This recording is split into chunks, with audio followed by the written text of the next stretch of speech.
আসসালামু আলাইকুম প্রিয় শিক্ষার্থীবৃন্দ, তোমরা যারা অনার্স প্রথম বর্ষ জাতীয় বিশ্ববিদ্যালয়ের অধীনে বিভিন্ন বিভাগে রয়েছ, তোমরা যেন আইসিটিটা তোমাদের জন্য অত্যন্ত গুরুত্বপূর্ণ, কারণ এই দক্ষতার ভিত্তিতেই তোমার ভবিষ্যৎ জীবনের অনেক কিছু নির্ভর করবে এবং তোমার ভবিষ্যৎ ক্যারিয়ারটাও নির্ভর করবে। আমাদের যে আইসিটির যে জাতীয় বিশ্ববিদ্যালয়ের ৯টি ইউনিট রয়েছে, এই ৯টি ইউনিট এবং ব্যবহারিক সহ আমাদের ৫ জন আইসিটি বিশেষজ্ঞ শিক্ষক তোমাদের এই বিষয়ে ধারণা প্রদান করবেন। এবং এই প্রথম অধ্যায়টি যে রয়েছে, এই প্রথম অধ্যায় সম্পর্কে তোমাদের একটু আমি আজকে ধারণা দিয়ে দিচ্ছি, এবং পরবর্তীতে সমস্ত বিষয়গুলো প্রত্যেকটি অধ্যায় ভিত্তিক, ইউনিট ভিত্তিক এবং আলোচনা ভিত্তিক আমাদের আইসিটি বিশেষজ্ঞ শিক্ষকবৃন্দ তোমাদের সাথে ক্লাসগুলোতে নিয়মিত অংশগ্রহণ করবে এবং আমাদের longolbidi.com এর ওয়েবসাইটে এগুলো সুন্দরভাবে সাজানো গোছানোভাবে থাকবে এবং প্রত্যেকটি প্রশ্নেরই পার্ট এ, পার্ট বি এবং পার্ট সির সাজানো গোছানো নোট থাকবে, যে নোটগুলো তুমি পড়ে সহজেই তুমি বুঝতে পারবে। তাহলে আমরা যদি দেখি যে প্রথম ইউনিট 1, আইসিটির ইউনিট 1-এ অ্যাকচুয়ালি কি রয়েছে, এটা কিন্তু খুব সহজ একটা ইউনিট। তোমাদের মাথায় রাখতে হবে এখানে প্রত্যেকটা ইউনিট থেকে কিন্তু প্রশ্ন হবে। যেহেতু প্রত্যেকটি ইউনিট থেকে প্রশ্ন হবে, এই সহজ ইউনিটটা যদি আমরা কভারেজ দিতে পারি, তাহলে এইখান থেকে কিন্তু আমরা অল্প পড়েই কিন্তু এখান থেকে মার্ক রাখতে পারবো। তাহলে আমরা এখান থেকে 3 ধরনের প্রশ্ন পাবো। অতি সংক্ষিপ্ত 1 নম্বরের জন্য, এরপরে হচ্ছে শর্ট কোশ্চেন পাবো 4 নম্বরের জন্য, ব্রড কোশ্চেন পাবো 10 নম্বরের জন্য। এই প্রশ্নগুলো কিভাবে আসতে পারে এটা পর্যায়ক্রমে তোমাদের দেওয়া হবে। তাহলে এখানে কিন্তু তথ্য ও যোগাযোগ প্রযুক্তি এবং কম্পিউটার সিস্টেমের ভূমিকাটা কি, তথ্য ও যোগাযোগ প্রযুক্তি কি, মূলত এটা হচ্ছে প্রাথমিক আলোচনামূলক, পরিচিতিমূলক একটি ইউনিট। তাহলে তোমাদের যদি একটু যে প্রথম যে অংশটি রয়েছে, এই যে আইসিটি, এই আইসিটি বিষয়টা কি, এটা সম্পর্কে তোমাদের একটু ধারণা দেওয়ার চেষ্টা করি আমরা। তাহলে আমরা যদি এখানে একটু দেখি, দেখো যে আইসিটির বিষয়টা আমরা একটু দেখবো এখন। দেখো, আমরা দেখি যদি এই আইসিটি শব্দটা কিন্তু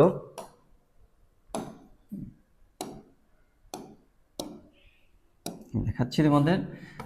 আই শব্দটা তোমরা জানোই, এটাকে রিপ্রেজেন্ট করে হচ্ছে ইনফরমেশন, আর টি শব্দটা হচ্ছে টেকনোলজি। এর মানে কি দাঁড়াচ্ছে? Information technology.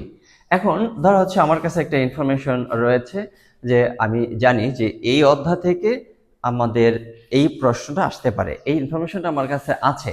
আমি এখন তোমাকে জানাতে তো হবে, তোমার কাছে আমি পৌঁছাবো কিভাবে? আমি তোমার কাছে সরাসরি যাই পৌঁছতে পারি, আমি তোমাকে ওভার ফোন বলতে পারি, আমি তোমাকে মেসেঞ্জারের মাধ্যমে দিতে পারি, আমি তোমাকে ইন্টারনেট ব্যবহার করার মাধ্যমে তোমার কাছে পৌঁছে দিতে পারি। এমনকি আমি যে এই যে ইনফরমেশনগুলো তোমাদের এখন দিচ্ছি, এগুলো তোমাদের মোবাইল ইন্টারনেটের মাধ্যমে, ইউটিউবের মাধ্যমে অথবা ফেসবুকের মাধ্যমে তোমাদের কাছে পৌঁছে দিচ্ছি, অথবা আমার ওয়েবসাইটে বসে তোমরা দেখছো। তাহলে এইখানে কিন্তু আরেকটা প্রয়োজন হচ্ছে, সেটা হচ্ছে সিটি। সিটি বিষয়টা কি? সিটি হচ্ছে কমিউনিকেশন টেকনোলজি। এখন এই যে দেখো, এই টিউ টেকনোলজি, তাহলে ইনফরমেশন অ্যান্ড কমিউনিকেশন টেকনোলজি, এইটাই মূলত আমাদের সংক্ষিপ্ত করে তথ্য ও যোগাযোগ প্রযুক্তি আমাদের এইখানে মূল পাঠ্য বিষয়। এই বিষয়টা আশা করি তোমরা বুঝতে পেরেছো। এবং এখন এইখানে মূলত প্রশ্ন কিভাবে আসতে পারে ইউনিট 1 থেকে কিন্তু অনেকগুলো প্রশ্ন আসতে পারে, পর্যায়ক্রমে ধারাবাহিকভাবে সমস্ত প্রশ্নগুলি তোমাদের আলোচনা করা হবে এবং এগুলোকে তোমাদের সামনে, এবং একই সাথে এদের পিডিএফ নোটগুলো, প্রশ্ন তৈরির পিডিএফ নোটগুলো তোমাদের প্রদান করা হবে। তাহলে তথ্য ও যোগাযোগ প্রযুক্তি বলতে কি বুঝো? তথ্য ও যোগাযোগ প্রযুক্তি বলতে কি বুঝো, এই প্রশ্নটা যদি করা হয়, তাহলে সেই ক্ষেত্রে আমরা কি বলবো? তথ্য প্রযুক্তি, ইনফরমেশন টেকনোলজি মানে আইটি, যোগাযোগ প্রযুক্তি মানে কমিউনিকেশন টেকনোলজি বা সিটি, এই দুইটি ধারণা একত্রে যুক্ত হয়ে ইনফরমেশন অ্যান্ড কমিউনিকেশন টেকনোলজি রূপ ধারণ করেছে, যা ব্যতীত আধুনিক সভ্যতা কল্পনা করা প্রায় অসম্ভব। আমরা কিন্তু প্রশ্নটা কিভাবে উল্লেখ করবো সেটা আমরা দেখছি। এখন তথ্য ও যোগাযোগ প্রযুক্তি হলো এমন, এটা কিন্তু এখন হচ্ছে ধারাবাহিক এবং সুন্দর একটি সংজ্ঞা। তথ্য যোগাযোগ প্রযুক্তি হলো এমন সমন্বিত প্রযুক্তি ব্যবস্থা। এমন সমন্বিত কেন? তোমার কাছে শুধু মোবাইল রয়েছে, আমার কাছে শুধু ইনফরমেশন রয়েছে। তাহলে আমার কাছে মোবাইল নেই, তোমার কাছে ইনফরমেশন নেই, তাহলে এই দুইজনের মধ্যে তো সমন্বয় হচ্ছে না। আমার কাছে ইনফরমেশন মোবাইল রয়েছে, তোমার কাছে মোবাইল রয়েছে, তাহলে সেই ক্ষেত্রে দুজনের সাথে সমন্বয় ঘটানো যাবে। এই জন্য কিন্তু বলা হয়েছে এমন সমন্বিত প্রযুক্তি ব্যবস্থা যেখানে তথ্য সংগ্রহ করা সহজ, তথ্য সংগ্রহ করতে পারবে, কি করতে পারবো, তথ্য সংগ্রহ করতে পারবো, প্রক্রিয়াকরণ করা যায়, তথ্যকে প্রক্রিয়াকরণ করা যায়। যেমন এগুলোকে আমি সুন্দর করে রিফর্ম করেছি, আমাদের লঙ্গল থেকে এগুলো রিফর্ম করে দেওয়া হয়েছে তোমাদের জন্য, এবং প্রশ্নগুলো নতুন করে সুন্দর করে সাজিয়ে দেওয়া হয়েছে বা পরীক্ষা উপযোগী করে তোমাদের সামনে করা হয়েছে। এখন এই যে এগুলো যে তথ্য আমরা সংগ্রহ করলাম, তথ্য প্রক্রিয়া করলাম, অনেকগুলো বিষয় দেখে তারপরে একটা নোট তৈরি করলাম, এগুলো এখন কি করতে হবে, সংরক্ষণ করতে হবে। তাহলে এখানে দেখো যে এটা কিন্তু আমি সংরক্ষণ করে রেখেছি, এবং একই সাথে এটা সুরক্ষা করতে হবে, এগুলো হারায় না যায়, এগুলো যেন মানে মিস হয়ে না যায়, গোপনীয় অনেক তথ্য এগুলো যেন অন্য কারোর হাতে চলে না যায়, এজন্য সুরক্ষা নিশ্চিত করা। এবং এগুলো সব কিছু করলাম, এগুলো আমার কম্পিউটারে রাখলাম, আমার আইপ্যাডে রাখলাম, যোগাযোগ নেটওয়ার্ক, যেমন এই যোগাযোগ নেটওয়ার্ক ব্যবহার করে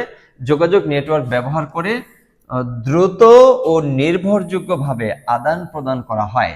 একে সংক্ষেপে বলা হয় আইটি বা কমিউনিকেশন নেটওয়ার্ক, এখন অথবা আইসিটি। তাহলে আশা করি তোমরা এই বিষয়টা সুন্দরভাবে বুঝতে পেরেছো। এখানে তোমাদের সম্ভবত যদি কোনো প্রশ্ন থাকে, আমাদের পর্যায়ক্রমে এই ভিডিওগুলো দেওয়ার পরে আমাদের যে মডিউলটার মধ্যে longolvi.com এর যে মডিউলটার মধ্যে ভিডিওগুলো থাকবে, এই মডিউলটা শেষ করার পরেই তোমাদের এই উপরে কিন্তু লাইভ ক্লাস দেওয়া হবে। আমাদের বিশেষজ্ঞ শিক্ষক সেই লাইভ ক্লাসে তোমাদের সমস্ত প্রশ্নগুলো পর্যায়ক্রমে উত্তর দেবেন। এরপরে যদি আমরা আরেকটি প্রশ্ন দেখার চেষ্টা করি, যেখানে তথ্য প্রযুক্তির উপাদান উল্লেখ করো। এখন তথ্য প্রযুক্তি আমাদের যে ব্যবহার করব, এই ব্যবহার করার জন্য তোমাদের কাছে পৌঁছে দেবো, পৌঁছে দেওয়ার জন্য এগুলো সংরক্ষণ করব, সংরক্ষণ করার জন্য প্রক্রিয়া করার জন্য এগুলো মানে এই সমস্ত কিছু মানে করার জন্য আমাদের কিছু উপাদান প্রয়োজন হবে। যেমন তুমি এই মুহূর্তে মোবাইল ব্যবহার করে তুমি হচ্ছে আমার ভিডিওটা দেখছো, এটাও কিন্তু একটা উপাদান। তাহলে এখন যদি আমরা একটু দেখি যে ইলেকট্রনিক যন্ত্রের সাহায্যে তথ্যের আদান প্রদানকে সহজ করে যে তথ্য যোগাযোগ প্রযুক্তি বলা হয়, তাকে কি হবে, ইলেকট্রনিক যন্ত্রের সাহায্যে তথ্যের আদান প্রদান সহজতর করে যে তথ্য ও যোগাযোগ প্রযুক্তি বলা হয়। পুরো পৃথিবী এখন মানুষের হাতের মুঠোয় থাকে, তাকে বলা হয় বিশ্বগ্রাম বা গ্লোবাল ভিলেজ। যোগাযোগের ক্ষেত্রে তথ্য ও যোগাযোগ প্রযুক্তি যেমন উপাদানসমূহ গুরুত্বপূর্ণ অবদান রাখে, তেমনি তথ্য ও যোগাযোগ প্রযুক্তির মৌলিক হিসেবে ব্যবহার করা হয়। নিচে তথ্য প্রযুক্তির উপাদানগুলো উল্লেখ করা হলো। এখন মূল বিষয়, যেটা তথ্য ও যোগাযোগ প্রযুক্তির মূল বিষয়, স্মার্টফোন যেটা তোমার হাতে এই মুহূর্তে রয়েছে, তুমি যেটা দিয়ে আমার ভিডিওটা দেখছো, স্মার্টফোন, কম্পিউটার, আনুষঙ্গিক যন্ত্রপাতি।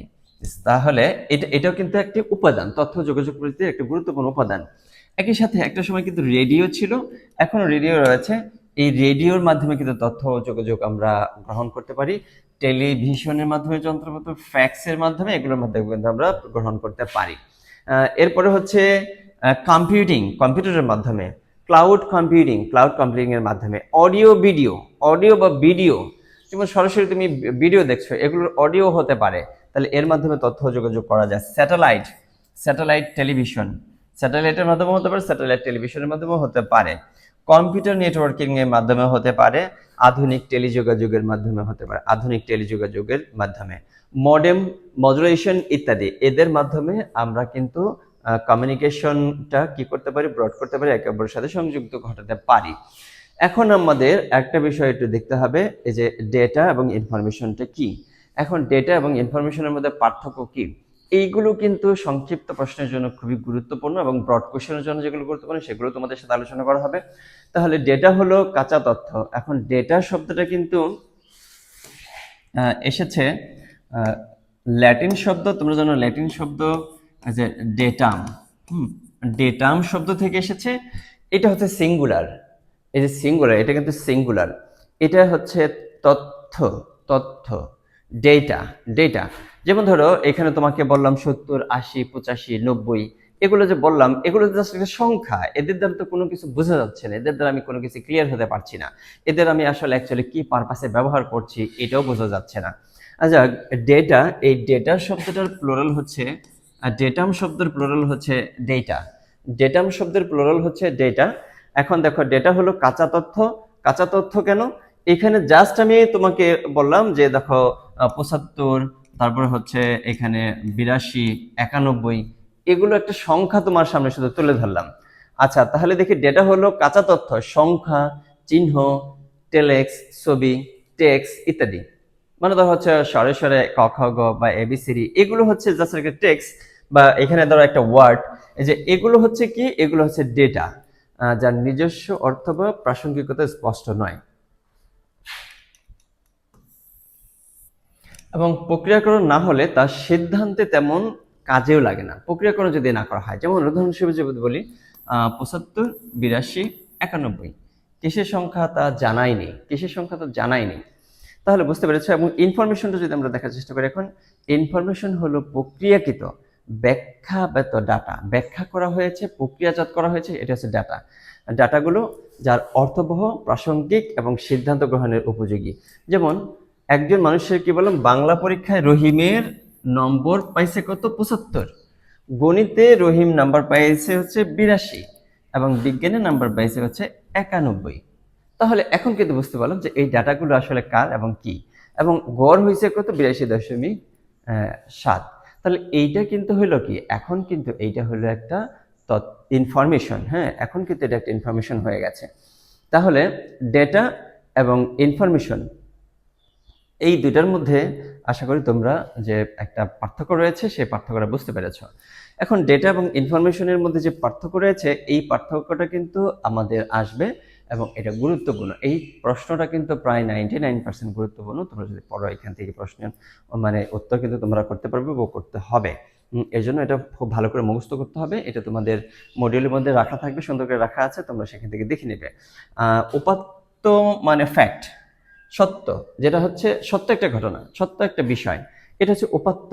কোনো ধারণা, বস্তু, শর্ত, অবস্থা ইত্যাদি ফ্যাক্ট, চিত্র বা বর্ণ ডেটার অন্তর্ভুক্ত।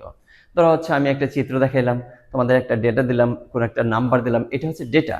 আর এগুলো যখন তথ্য মানে সুশৃঙ্খলভাবে সাজানো ডেটা, সহজবোধ্য, কার্যকর ও ব্যবহারযোগ্য, এটা হচ্ছে কি, এটা হচ্ছে তথ্য।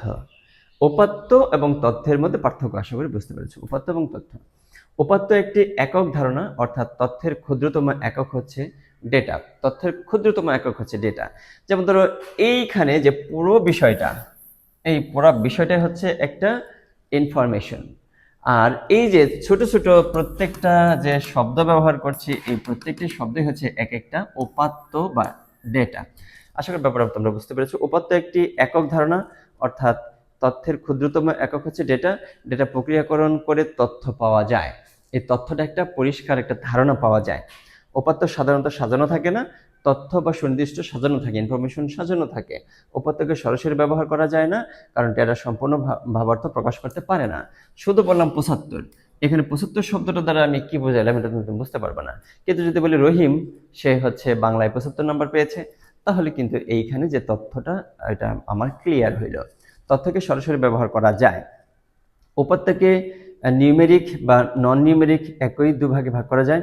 তথ্যের এই ধরনের কোনো শ্রেণী বিভাগ নেই, তথ্যের এই ধরনের মধ্যে কোনো শ্রেণী বিভাগ নেই। এইখানে উপাত্তকে দুই ভাগে ভাগ করা যায়, নিউমেরিক এবং নন নিউমেরিক।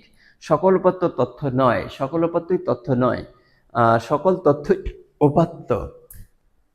মানে সকল ডেটাই কিন্তু ইনফরমেশন না, কিন্তু সকল ইনফরমেশনগুলি কিন্তু উপাত্ত বা তথ্য। উপাত্তকে প্রক্রিয়াকরণ করতে হয়, আর তথ্যকে সাধারণত প্রক্রিয়াকরণ করেই তারপরে আমরা পাই, প্রক্রিয়াকরণ করা অবস্থায় পাই।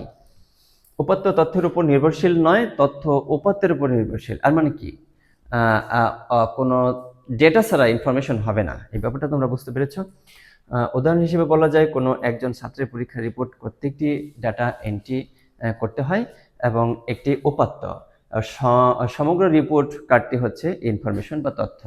তাহলে এই চারটি প্রশ্নের প্রাথমিক যে আলোচনা করা হলো তোমাদের সাথে, এবং এগুলো শর্ট কোশ্চেন হিসেবে গুরুত্বপূর্ণ, একই সাথে ব্রিফ কোশ্চেনগুলো যেগুলো প্রয়োজন সেগুলো এই মডিউলের পরেই তোমাদের প্রশ্নের যে অংশ রয়েছে সেখানে রাখা থাকবে, সেখান থেকে তোমরা দেখে নেবে সুন্দর করে। আর তোমরা আশা করি পর্যায়ক্রমে ধারাবাহিক যে লেকচারগুলো দেওয়া হবে আমাদের 5 জন আইসিটি বিশেষজ্ঞ শিক্ষকের, এই সমস্ত লেকচারগুলো তোমরা ধারাবাহিকভাবে দেখতে থাকবে, এবং দেখার মাধ্যমে তোমার আইসিটির প্রস্তুতি হবে চমৎকারভাবে, দুর্দান্ত নাম্বার রাখতে পারবে তুমি এই অংশে। তাহলে সবাইকে একই সাথে আবারও আমন্ত্রণ জানাচ্ছি, তোমরা লংবুলের আমাদের এই আইসিটির কোর্সটিতে অন্তর্ভুক্ত থাকো এবং তোমার বন্ধুদেরও এই কোর্সটির মধ্যে সম্পৃক্ত করো, এবং খুব চমৎকারভাবে বাসায় বসে সহজে কোর্সটি সম্পূর্ণ করো। ধন্যবাদ সবাইকে লেকচারটিতে অংশগ্রহণ করার জন্য।